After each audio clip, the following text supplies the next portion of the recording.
경기도 양주 출신의 정성호 의원입니다. 예산 편성하고 또 국회 심사받느라고 장관이나 옆에 또 청장님 수고 많으십니다.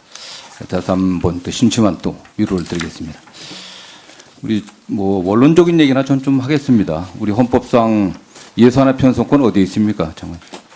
네, 정부에 있습니다. 네, 정부에 있습니다. 예산을 편성하고 또 그 편성한 예산은 또 국회의 심사 의결을 거쳐 갖고 또 정부가 집행할 수 있는 권한을 갖고 있는 거죠.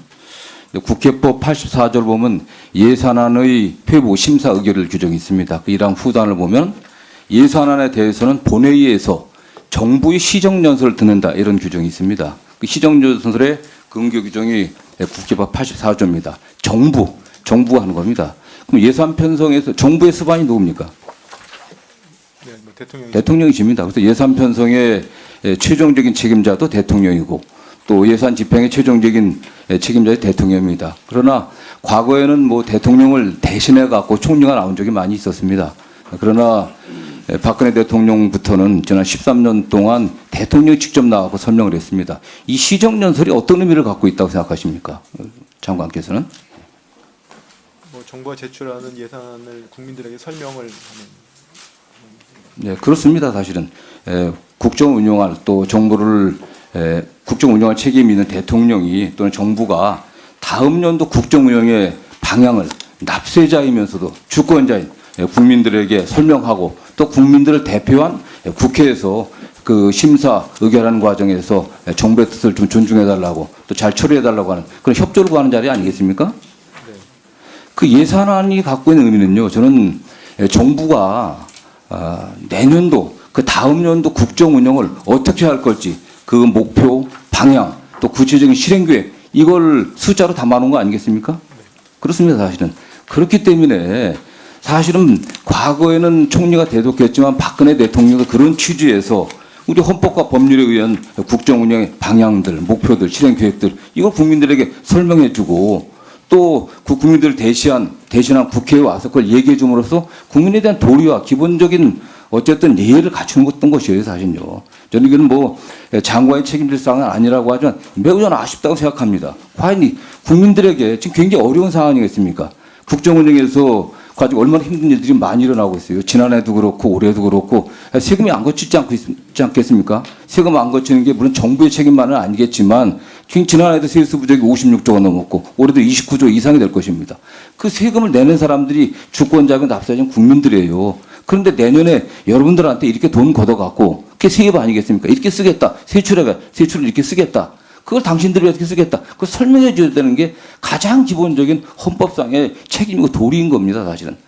지금 뭐 장관의 답변을 좀 구하려는 건 아니지만, 과연 대통령께서 국정 운영을 제대로 할 의지가 있는 건지, 아니면 국민들에게 대한 어떤 공적 책임을 갖고 있는지, 이런 거 의심할 수밖에 없는 겁니다. 더군다나 뒤에 계신 뭐, 우리 이차관이나 또 예산실장, 또 각 부처의 예산 담당관들, 봄부터 국회 예산 통과될 때까지 정말 잠 못 자고 땀 흘리고 고생하지 않았습니까? 그 결과를 갖다 국민들을 대표한 국회가 설명해 주는 거예요. 그게 생략된다는 게 말이 되는 거겠습니까? 여러분들 1년 내내 고생해갖고 예산 담당 공무원들이 또 기재부 장관이 그 결과를 최종적으로 국민 앞에 설명하고 그 협조를 구하는 자리에 저는 너무너무 안타깝다는 얘기를 좀 안 드릴 수가 없습니다. 그 연장선상에서 예비비 그렇습니다. 사실은 대통령이 이런 면에서 국민의 신뢰를 얻지 못하고 있는데 예비비만 잔뜩 늘어놓은 거예요. 국회에서 그냥 가장 일반적으로 국회의 그 심사 의결권을 갖다 피해가는 과정이다. 이걸 우회하는 과정이다. 이렇게 비판을 늘 받아왔습니다. 그 예비비가 지금 지난해보다 얼마나 늘었습니까, 장관? 네, 6천억 원 늘었습니다. 6천억 늘어갔고 그 전에보다 14.3%가 늘었어요. 14.3%가. 매우 부적절하다고 생각합니다. 올해 지금 국가재정 총지출이 지금 몇 프로 늘었습니까? 지난해보다. 전체가 3.2%입니다. 그렇습니다. 그게. 예비비만 많이 늘은 겁니다. 그럼 이게 도대체 어떻게 해서 이렇게 늘었냐고 그럼 상세히 설명을 해야 될 때 설명이 없었어요. 지금 6천억 증액의 산출 근거가 좀 어떻습니까? 이게? 산출 근거요? 네. 저희가 예비비가 그 작년 재작년에는 그 재난재해가 없었기 때문에 크지 않았기 때문에 예비비 지출 소요가 적었습니다. 그래서 그런 부분들이 한 1조 정도 저희가 필요하다고 생각을 했고요. 그리고 그다음에 또 올해는 또 국제 정세나 뭐 미 대선도 있지 않습니까? 뭐 그런 부분들에 대한 변동 가능성에서 네, 그런 걸 포함해가지고 저희 6천억 정도 좀 증액 요청을 한 것입니다. 참 뭐 장관도 좀 저는 뭐 딱하긴 합니다 사실은. 그러나 이게 역대급이에요. 대개 지난 뭐 2000년, 2020년, 22년 사이 코로나 팬데믹 때라든가 또는 2002년도 월드컵 때 이런 상황들 빼놓고는 대개 통상 대개 3조 내에서 거의 변함이 없이 왔었습니다. 근데 윤석열 정부 들어서만 지금 4조 넘게 지금 편성하고 있어요. 평시 기준 봐도 그냥 역대급입니다. 재난 얘기 말씀하시는데도 개별 부처에도 거의 한 1조 가까운 그 재난 대비분들이 있습니다. 그 국제정세 변화 늘 있었어요, 그게.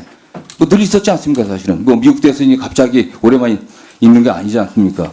그 다음에 감염병 예방도 마찬가지예요, 지금. 지금 그러려고 하면은 구체적으로 감염병 예방할 수 있는 그 예산은 복지부라든가 질병청에 줘야 되겠죠. 근데 지금 거기 예산을 보면은 감염병 대응 지원체계 구축 사업이 지금 전액 삭감됐습니다. 그러고 나서 이게 여기다 감염병 대비하기 위해서 예비금 들린다. 이건 논리적으로 안 맞는다고 저는 생각합니다. 이게. 저는 그렇기 때문에 저는 이거 관련해갖고 저는 뭐 국회에서 상당액 정도 최소 8천억 이상은 저는 감액해야 한다는 주장이고요. 제가 조금 전에 말씀드렸던 것처럼 이거는 정도가 아닙니다. 정말 이런 측면에서라도 정부가 특히 대통령이 나서갖고서 국회에 와서 이러이러한 사정들이 있고 내년에 이러이러한 어쨌든 불확실성들이 있으니까 이렇게 좀 해주십시오는 설명을 해야 되는 거예요. 저는 그런 점에서 매우 아쉽다는 생각을 갖고 예비비는 대폭 감액된다라는 말씀을 드리고요. 한 가지만 더 묻겠습니다.